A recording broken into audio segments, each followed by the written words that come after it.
우리 교회 이름은 새소망 교회입니다. 더 정확하게는 새소망 순복음 교회입니다.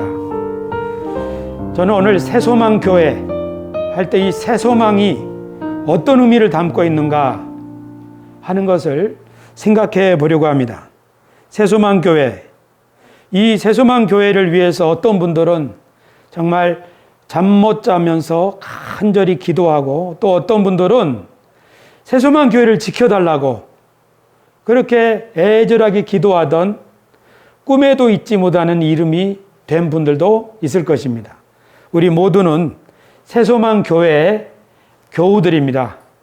그래서 우리 교회가 가지고 있는 이 이름, 새소망이 어떤 소망일까 하는 것을 한번 들어보시고, 여러분들도 한번 나에게 새소망은 무엇일까 한번 생각해 볼 수 있게 되기를 바랍니다.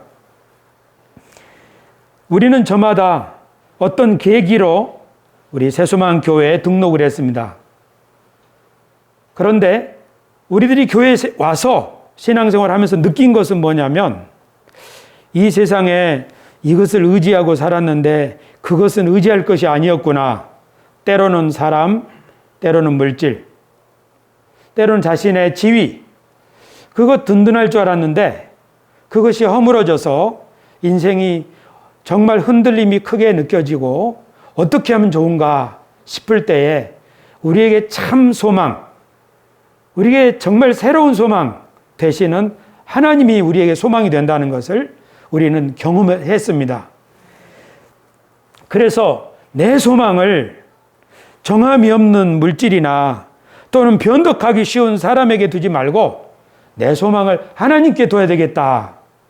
그런 마음을 가진 사람들이 우리는 신앙이라고 말할 수 있습니다. 우리 젊은 분들도 앞으로 계속 이것이 확실한 거야, 이것이 좋겠어 하고 우리가 의지할 만한 것들을 잡으러 다니겠죠. 그러다가 실망도 하겠죠. 그러면서 점점 나이가 들면서 이 세상에 변치 않는 건 없구나. 우리의 그 변하는 것에 마음을 둘 때마다 우리가 인생 흔들린다면, 흔들리지 않는 인생을 살려면 변함이 없는 하나님께 우리 마음을 둬야 되는구나 하는 것을 깨달아가면서 신앙심이 자라날 것입니다. 성경에는 하나님께 마음을 두는 사람들의 이야기가 있습니다. 시편에 3번이나 이 동일한 구절이 나오는데요. 우리 같이 한번 읽어보실까요? 시작. 내 영혼아, 내가 어찌하여 낭망하며 어찌하여 내 속에서 불안해하는가? 너는 하나님께 소망을 두라. 그가 나타나 도우심으로 말미암아 내가 여전히 찬송하리로다. 아멘. 다윗이 자기를 타이르면서 기도하는 거예요. 기도하면서 야야야, 너 왜 불안해하니? 내 소망을 하나님께 둬라 하고 기도 가운데 하나님께 내 소망을 두어야 내가 살 수 있는 거야 하고 자기를 타이르는 거죠. 우리는 우리 이름을 부르면서 해강아 왜 그래? 하나님을 봐야지. 이렇게 우리가 스스로 타이르기도 하지요. 기도는 그렇게 자기를 타이르는 내용도 있습니다. 바울 사도께서는 디모데에게 이렇게 권면했습니다. 참 과부로서 외로운 자는 하나님께 소망을 두어 주야로 항상 간구와 기도를 하거니와 거짓 과부가 있다. 교회는 참 과부를 존경해야 한다. 그 사람들은 하나님께 소망을 두고 늘 기도하는 사람들이다. 이런 과부들은 교회에서 존경해야 된다 하고 하나님께 소망을 둔 여인들에 대하여 이야기하고 있습니다. 또 이 말씀도 있습니다. 전에 하나님께 소망을 두었던 거룩한 부녀들도 이와 같이 자기 남편에게 순종함으로 자기를 단장하였나니. 그러니까 어떤 부인들은 하나님께 소망을 두었기 때문에 자기 남편을 하나님이 세운 줄 알고 그렇게 남편을 존대했다는 거죠. 이 말씀에는 없지만 때때로 남편이 존대할 만한 행동을 못할 때도 있었을 거예요. 반대로 배우자인 부인이 그럴 때도 있겠지요. 그러나 하나님께 소망을 둔 사람들은 그렇게 자기 보이는 대로 홀대하지 않고 남편이든 아내든 자녀든 존대한다는 것을 알 수 있습니다. 그리스도인들은 하나님께 소망을 두고 사는 사람들입니다. 그런데 오늘 우리가 읽은 성경 베드로전서에서 바울 사도께서는 우리의 소망에 관해서 이렇게 말했습니다. 너희 마음에 그리스도를 주로 삼아 거룩하게 하고 너희 속에 있는 소망에 관한 이유를 묻는 자에게는 대답할 것을 항상 준비하되 온유와 두려움으로 하고.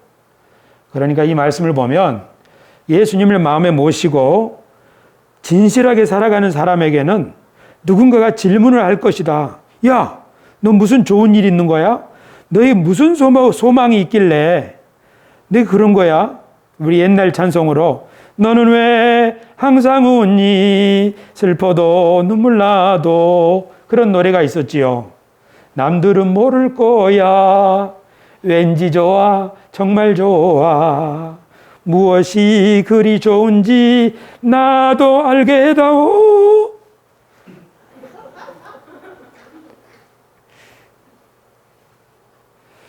무엇이 그리 좋은지 나도 좀 알게 해다오 하고 누가 물어볼 때, 그럴 때 내가 가지고 있는 소망, 왜 내게 이 소망이 있는가, 이 소망이 왜 좋은가, 그것을 온유함과 잘난 체 뻐기지 말고 두려움으로 잘 말해주라는 거죠.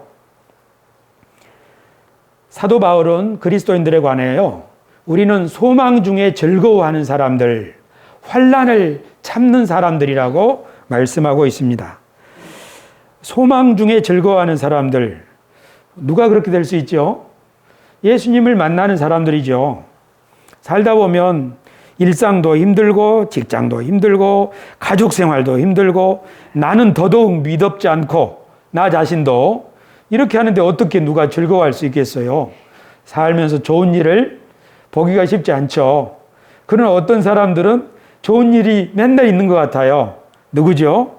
그리스도를 마음에 모시고 사는 사람이죠. 교회 다니는 사람들이 다 그리스도를 모시고 살지 않습니까? 그러나 그렇지 않습니다. 어떤 사람들은 교회에는 오지만 일상의 그리스도는 모시고 살지 않습니다. 저도 오랫동안 그랬습니다. 열심히 교회는 다녔지만 그리스도를 모시고 사는 법을 몰랐습니다. 하나님이 나와 함께 하시는데 그걸 어떻게 하나님과 동행하는 거야? 그것을 잘 모를 때마다 얼굴이 어두운 그림이 얼굴에 드리워지게 되는 것이죠. 그러니까 우리 주님의 말씀은 시험에 들지 않도록 항상 깨어 기도하라. 그래서 다른 것으로는 방법이 없고요. 우리가 하나님께 기도하고 주님의 말씀을 묵상하면서 주님을 가까이 하려고 할 때 그 사람은 항상 기뻐할 수가 있는 줄로 저는 믿습니다. 예수님은 눈에 안 보이지만 어떤 사람은 예수님과 동행할 수 있습니다. 예수님은 손에 잡히지 않지만 어떤 사람은 예수님이 자기 옆에 친구처럼 지낼 수 있습니다. 그것이 신앙입니다. 그러나 예수님을 멀리 한다면 그런 일은 말 그대로 그림의 떡입니다. 그러니까 우리가 기도해야겠죠. 지난주부터 제가 여러분 앞에 회개하면서 다시 기도를 하겠다고 말씀드렸는데요. 기도를 다시 시작하고 있습니다.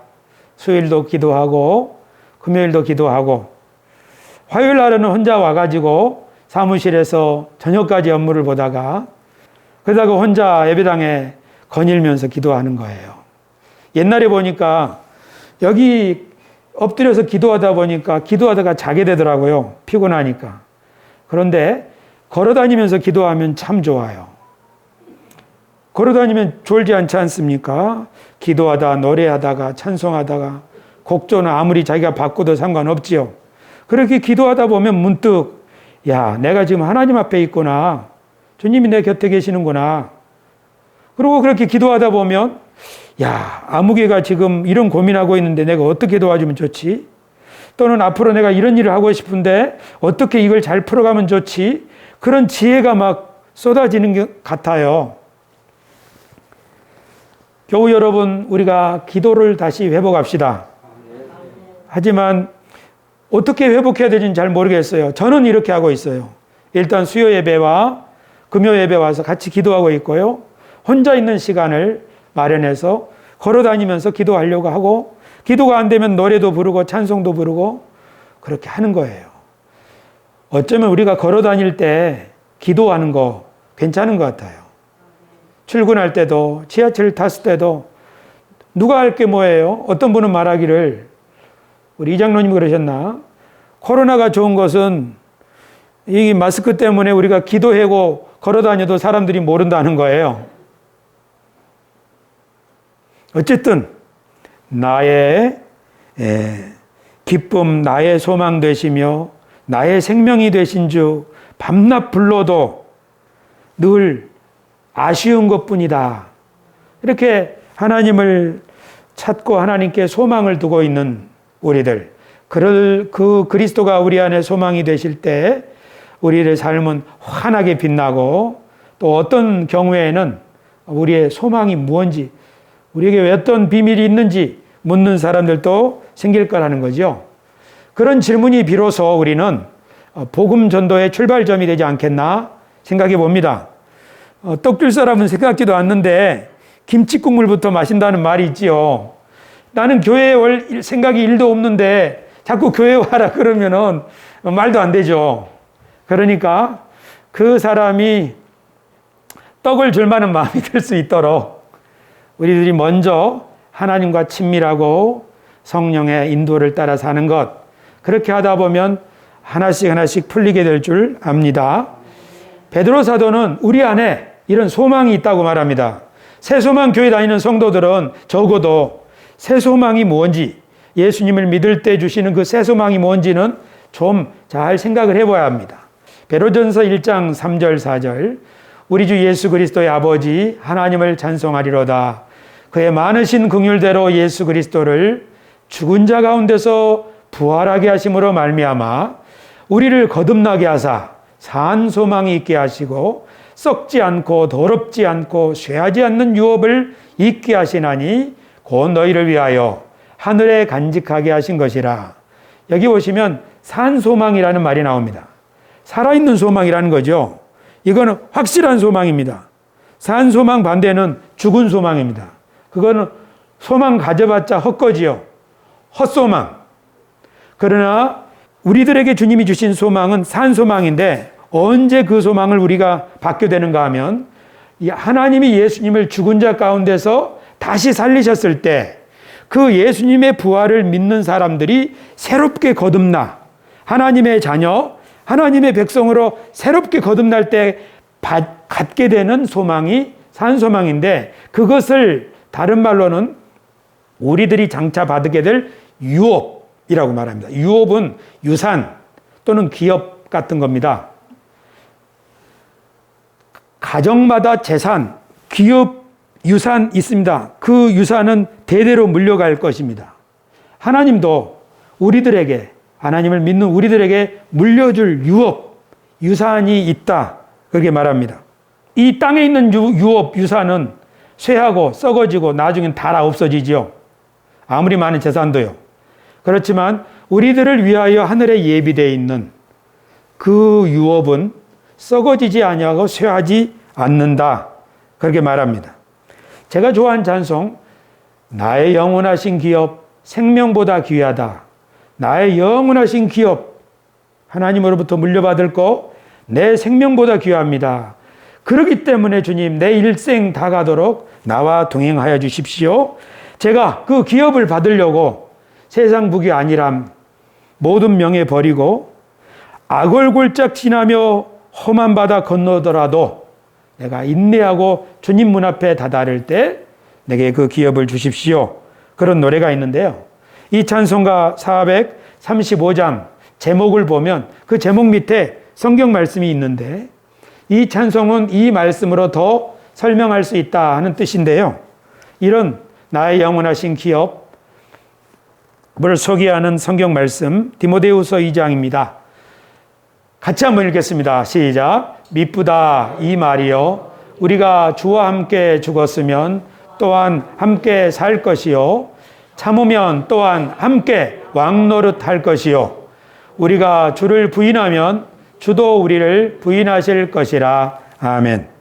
우리가 주님과 함께 죽으면 주님과 함께 살 것이고 주님과 함께 참으면 주님과 함께 유업을 받게 될 것인데 여기서는 그 유업을 왕노릇할 것이다. 그렇게 말합니다. 성경을 보면 왕노릇한다는 말이 여러 군데 나옵니다. 특별히 로마서 5장 보면 아담 안에 있는 사람들은 사망이 그들의 왕노릇하고 그리스도 안에 있는 사람들은 생명 안에서 왕노릇한다. 그런 말합니다. 사망이 왕노릇한다는 말은 살면서 계속 사망을 경험하는 거예요. 살면서 계속 실패만 경험하는 거예요. 그것은 아담 안에 있는 저주의 삶입니다. 그런데 어떤 삶은 살면서 계속 성장을 경험하고 회복되는 것을 경험하는 삶이 있습니다. 그것이 생명 안에서 왕노릇하는 삶입니다. 어떤 인생은 계속 죽음을 경험하다가 죽을 생각하게 되고 어떤 인생은 계속 살고 회복되고 성숙하고 하다가 나중에는 더 멋진 일을 기대하는 인생이 있는데 그것이 그리스도인들이 생명 안에서 왕노릇하는 것입니다.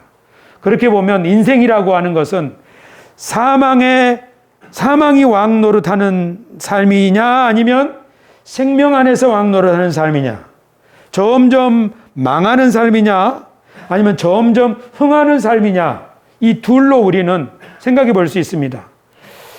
그렇지요. 우리가 원하는 것은 점점 잘 되는 인생, 잘 풀리는 삶이죠. 점점 안 되고 못 되는 것 아니죠. 아담 안에서는 그렇다는 겁니다. 아담 안에 있는 사람들이 다 사망의 왕노릇 당하였지만 그리스도 안에 있는 사람들은 생명 안에서 왕노릇 하리로다 라고 우리 주님이 우리들에게 약속을 주시는 거지요. 그러니까 우리의 소망은, 우리 그리스도인들이 받는 소망은, 우리가 가지고 있는 소망은 하나님께 소망이 있고 나의 소망 되시는 예수님이 우리의 소망이죠. 하지만 그 소망의 내용은 뭐냐면은 하늘에서 우리를 위해서 예비하는 것을 우리가 받는 것이지요. 그걸 다른 말로 하면 왕노릇하는 것이지요. 저는 우리 새소망 교회 모든 성도들이 저와 함께 왕노릇할 수 있기를 바랍니다. 우리 여기 나이 드신 권사님은 나이 든 왕이에요. 그래서 배구는 못해요. 하지만 나이 들었어도 왕은 왕이에요. 여봐라, 사랑하는 딸의 가정에 복이 넘칠지어다. 왕의 채통을 가지고 축복하고 웃어주고 권면의 말을 해주고 그리고 하나님이 우리와 함께 하신 것을 믿고 기뻐하는 것, 그것은 왕이 할 수 있는 일이에요.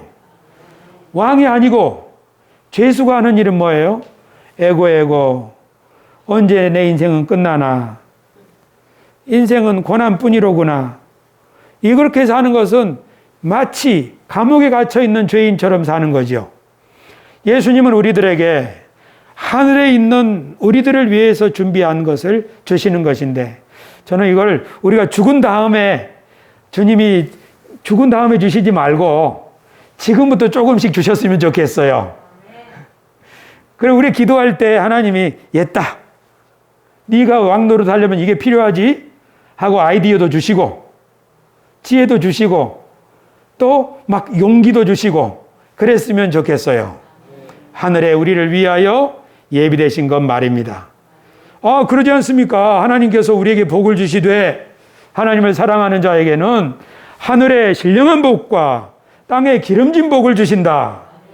그러니까 그 복을 우리가 기도할 때, 하나님을 사모할 때 주님이 우리에게 주시기를 진심으로 바랍니다. 그러니까 우리 이렇게 좀 기도합시다. 죽은 다음에 천국에서 말고요, 여기서 좀 주세요. 그러면 주님이 아마 그래, 내가 바라는 게 바로 그거야, 구하라, 찾으라, 두드리라 한 게 바로 그 말이야. 죽은 다음에 어떤 복락을 누릴 생각 말고 지금 두드려라 라고 주님이 말씀하시지 않을까요? 예, 저는 그렇게 믿습니다. 그러니까 왕노릇하는 것과 반대말은 종살이 하는 것이지요. 우리 그리스도인으로 우리가 부르심을 받은 것은 왕노릇하라고 하나님이 우리를 부르신 줄로 믿습니다. 종살이는 애굽에 종살이 하는 것 성경에 기록되어 있죠. 그 종들을 하나님이 건져서 하나님 앞에 제사장으로 세우지 않습니까? 성경에 또 종살이라는 말이 있는데 그건 죄의 종살이에요. 오늘 이치훈 집사님 대표 기도 가운데 진지하게 하나님께 고백하는 기도는 죄의 종살이에서 우리가 벗어나서 하나님의 빛나는 자녀로 살게 해달라고 하나님의 간구하는 거죠. 왜 죄의 종살이란 말이 있는가? 죄라고 하는 것은 사실 욕심 때문에 짓게 되는 거죠. 나는 그렇게 하고 싶지 않은데 내 욕심이 발동해가지고 욕심에 매여서 죄를 짓게 되는 것이죠. 그런데 이거는 내가 막 벗어나려고 해도 쉽지 않은 거죠. 마치 갇혀있는 종처럼 말입니다. 족수에 묶여있는 죄수처럼 죄를 짓는 자마다 죄의 종이니라 예수님이 말씀하셨는데 여기서 벗어나려고 얼마나 몸부림쳐도 안 되는가. 사도 바울이 말하기를 어호라 나는 공고한 사람이로다. 이 사망의 몸에서 누가 나를 건져내리오. 죄의 종이 그렇게 고통스러운 삶입니다. 그러나 예수 그리스도를 믿는 사람에게 더 이상 죄와 사망의 법이 아니라 생명의 성령의 법이 그를 주장하고 죄의 종살이에서 벗어나서 나 자유 얻었네. 나 자유 얻었네. 자유인으로 살 수 있도록 주님이 우리를 부르시는 줄 믿습니다. 그러면 여러분 그리스도 안에서 왕노릇 하고 있습니까? 아니면 종살이 하고 있습니까? 한번 진지하게 물어볼까요? 나는 왕처럼 살고 있나? 나는 종처럼 살고 있나?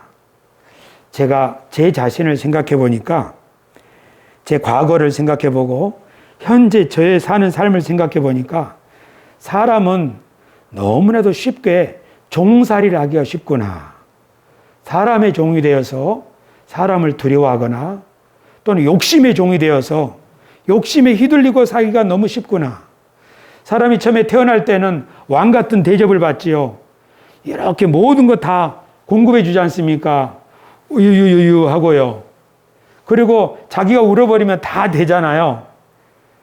태어날 때는 왕처럼 태어나는데 점점 살다 보면 이가 욕심에 이끌려서 종처럼 신분이 바뀌는 것을 우리는 경험합니다. 어떤 사람은 돈을 많이 모았지만 평생 동안 그 돈을 지키다가 결국 죽기도 하지요. 돈을 지키는 노예, 수전노라는 말을 우리는 듣습니다.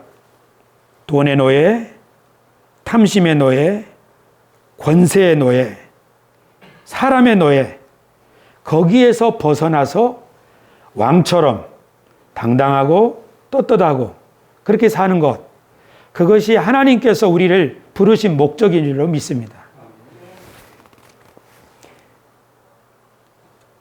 저는 지난 7주 동안 오늘을 위한 복음이라는 주제로 설교를 했습니다. 제가 이 설교를 시작하게 된 이유는 저희 동네 버스 정류장에서 전도 책자를 하나 주셨는데 거기에 이렇게 써 있었어요. 왜 예수님을 꼭 믿어야 하는가? 그리고 그 밑에 뭐라고 써 있느냐면 천주교는 세상에서 제일 귀하신 당신을 초대하고 환영합니다. 천주교에서 만든 전도지예요. 책자입니다. 그래서 왜 예수님을 꼭 믿어야 되는가? 내가 한번 읽어봐야 되겠다 하고 처음부터 끝까지 쫙 읽어봤어요. 아주 꼼꼼하게. 그랬더니 거기에 뭐라고 대답이 되어 있냐면 예수님을 왜 믿어야 되느냐가 영원히 죄에서 구원받고 천국에 가서 영원히 행복하게 살려면 예수님을 믿어야 된다. 그렇게 써 있는 거예요. 그러고 보니까 우리 개신교회에서 만든 전도지도 그 내용으로 되어 있거든요. 그렇다면 하나님의 경륜을 설교하는 목사로서 나는 여기에 뭐라고 대답할까? 그러니까 왜 예수님을 꼭 믿어야 됩니까? 이 질문에 대해서 나는 뭐라고 대답을 해줘야 될까? 오늘 21세기를 살아가는 우리 이 시대 사람들에게 어떻게 복음을 전하는 것이 좋을까? 그래서 오늘을 위한 복음은 어떤 것이어야 될까라는 주제로 설교도 하고 글도 쓰고 해서 드디어 16개의 주제로 정리를 했고 20개의 질문으로 이 내용을 풀어봤습니다. 오늘 베드로 사도께서 말씀하시기를 너희 안에 있는 소망에 관한 이유를 묻는 사람에게 대답을 준비하라고 그랬는데 이 질문, 왜 예수님을 꼭 믿어야 합니까? 이 질문이 바로 우리들에게 우리가 가진 소망에 대해서 물어보는 질문이라고 저는 생각을 했습니다. 그래서 저는 우리 교회에 맞는 새로운 전도지를 만들겠다고 다짐을 했습니다. 앞으로 이 내용으로 전도지가 나오게 될 텐데요. 이 전도지를 누구를 위해서 만드는가? 제 첫 번째는 우리 교인들을 위해서입니다. 먼저 우리 교인들이 오늘의 필요한 복음을 마음속에 새기고 이것이 마음속에 확신이 되면 마치 어느 날 이게 쫙 날개를 편 돛처럼 우리 안에 확신이 될 겁니다. 그러면 이 세상에 바람이 분다고 할 때 돛담배 있지 않습니까? 돛담배가 돛을 쫙 펼치면 어떤 바람이 불더라도 배가 빨리 나가게 할 수 있지요. 그러나 돛이 펼쳐지지 않으면 바람은 그냥 지나갈 뿐입니다. 우리 이 시대에도 여러 가지 도전들이 다가올 때마다 우리 마음속에 하나님의 복음이 우리의 소망이 무엇인지 명확하게 딱 자리를 잡으면 그때마다 우리는 어떤 도전 앞에서든지 넉넉히 그 적절한 지혜와 또 일들을 펼쳐나갈 수 있는 하나님의 사람들이 될 수 있을 줄로 믿습니다. 할렐루야. 그래서 앞으로 이 전도지의 내용을 제가 잘 인쇄를 해서 여러분께 드릴 텐데 여러분들이 저와 함께 그 내용을 숙지하면 우리 교인들은 누구랄 것 없이 하나님의 은혜가 무엇이고 하나님의 계획이 무엇인지를 확신하게 되고 그걸 확신하게 될 때마다 하나님의 계획이 이것인데 왜 이렇게 빗돌아 있지? 바르게 세우고 하나님의 계획이 이것인데 여기에 일이 바르게 되고 있네. 우리도 동참합시다. 할 수 있는 거죠. 이 속에 하나님의 경륜, 하나님의 복음이 살아있는 사람들은 어긋난 일에 대해서는 단호하게 바로잡을 수 있는 사람이 되고 바르게 되고 있는 일은 그가 어떤 종류의 사람이든지 가리지 아니하고 함께 동참할 수 있게 된다는 사실입니다.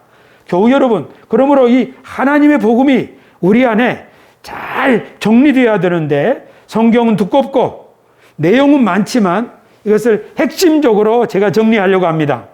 그래서 여러분들도 좀 기도해 주십시오. 우리 새소망교회에서 만들어지는 전도지가 먼저 우리를 흥분하게 하고 많은 사람들에게 전달될 때 그 사람들이 하나님은 이런 분이고 우리 인생은 이런 의미가 있구나.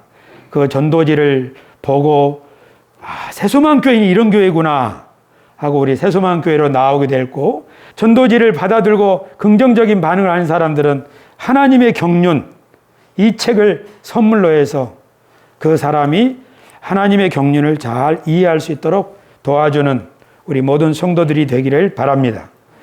저는 그렇게 할 수 있습니다. 그러나 아직 우리 교우들은 그렇게 못하는 것 같아요. 그러나 그렇게 할 수 있게 될 겁니다. 초대교회 빌립 집사가 그렇게 했고요. 스데반 집사가 그렇게 했어요. 저는 우리 새소망교회도 그렇게 되리라고 믿습니다. 제가 만드는 전도지 그 20개의 질문 중에 한 가지를 소개하겠습니다. 이런 질문이 있습니다. 자막은 없고 듣기만 해 주십시오.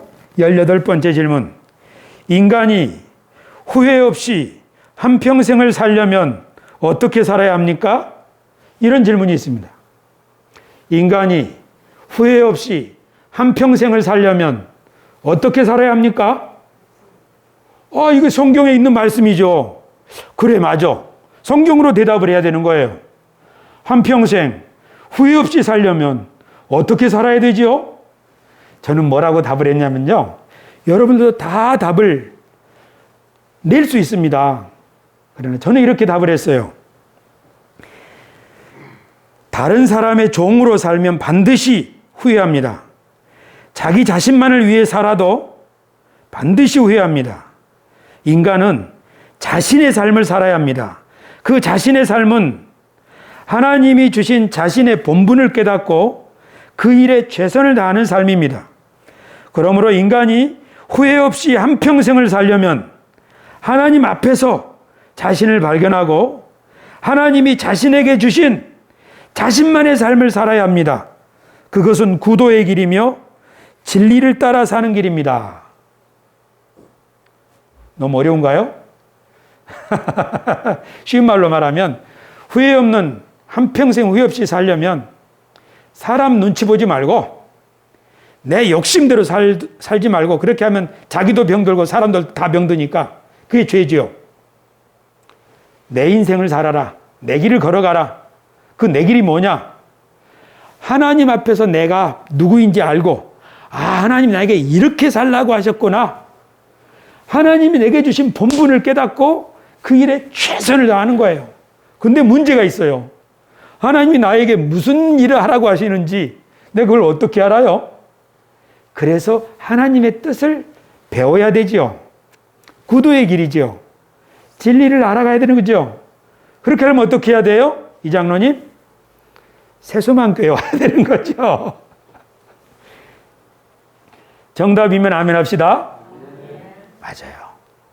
세수만교회 와서 하나님의 예배하고 하나님을 예배하는 성도들을 만나고 하나님의 은혜의 복음, 하나님의 경륜을 배우면서 하나님은 이런 분이고 하나님의 뜻은 이러구나. 나는 이런 존재로구나. 나는 이렇게 살아야겠어. 하고 하나님 앞에서 자신의 삶을 설계해 나가는 것이죠. 그렇게 사는 사람은 절대 후회하지 않을 겁니다. 그러나 사람 기쁘게 하려고 어떤 친구가 말하기를 내가 다시는 애인을 기쁘게 하지 않을 거야. 이렇게 말했을 때 제가 정말 공감이 됐어요. 또 어떤 사람은 말하기를 나는 내 인생 내 멋대로 살 거야. 그렇게 할 때 제가 정말 걱정이 됐어요. 그렇죠. 둘 다 사람을 두려워하면 올무에 빠지게 되고 자기만 위해 살면 인생이 너무 허무해지는 거예요. 그래서 하나님의 은혜와 하나님이 나에게 주신 삶, 내 길은 저거로구나. 내 죽어도 저 일을 하고 살아야겠구나 하고 하나님이 내게 주신 사명을 발견하고 그걸 위해 살면 누가 뭐라고 하겠습니까? 한 구절만 소개하고 마치겠습니다. 제 바람이 이 구절에 담겨 있는데요. 베드로 사도가 교회에게 이렇게 말했습니다. 또 우리에게는 더 확실한 예언이 있어 어두운 데를 비추는 등불과 같으니 날이 새어 샛별이 너희 마음에 떠오르기까지 너희가 이것을 주의하는 것이 옳으니라. 우리에게는 확실한 예언이 있는데 이것이 어두운 데를 비추는 등불과 같다. 날이 새서 샛별이 우리 마음에 환히 떠오를 때까지 이 말씀에 집중하자. 이렇게 권면하는 거죠. 이걸 공동 번역으로 보면 이것으로 예언의 말씀이 더욱 확실해졌습니다. 복음의 말씀이 더욱 확실해졌습니다. 여러분의 마음속에 동이 트고 샛별이 떠오를 때까지는 어둠 속을 밝혀주는 등불을 바라보듯이 그 말씀에 주의를 기울이는 것이 좋겠습니다. 앞으로 우리 교회가 하나님의 경륜이 담긴 전도지를 잘 만들어서 이 전도지를 배우고 익히는 동안에 우리 마음속에 샛별처럼 환하게 하나님의 말씀이 자리를 잡게 되면 그 말씀이 우리들의 인생을 돛담배의 돛처럼 촥 펴지게 할 것이고 어떤 직종의 일을 하는 사람이든지 간에 그 가운데서 하나님의 사람으로 사는 길을 안내해 줄 것이고 또 그렇게 살아가는 우리를 향하여 소망에 관한 이유를 물어오는 사람이 있을 때에 우리가 가지고 있는 이 예언의 말씀, 복음의 말씀, 이 하나님의 소망을 함께 나눌 수 있게 되리라고 저는 믿습니다. 그런 사람들을 통해서 젊은 사람들이 교회에 오게 되고 낙심한 사람들도 교회에 오게 됩니다. 내 속에 줄 게 없다 하면 누가 이곳에 올 수 있겠어요? 그러나 내 속에 샛별 같은 이 소망이 확 피어오를 때, 환하게 될 때 비로소 우리는 예수 그리스도의 증인이 될 수 있습니다. 그런 일이 이해가 가기 전에 우리 교회 안에 넘쳐나기를 바랍니다. 그래서 빈자리에 사람들이 하나 둘씩 생기게 되기를 바랍니다. 오늘 제 소망만 엄청 많이 말했는데요. 여러분들도 저와 같은 마음으로 기도해 주시기를 바랍니다. 기도하겠습니다.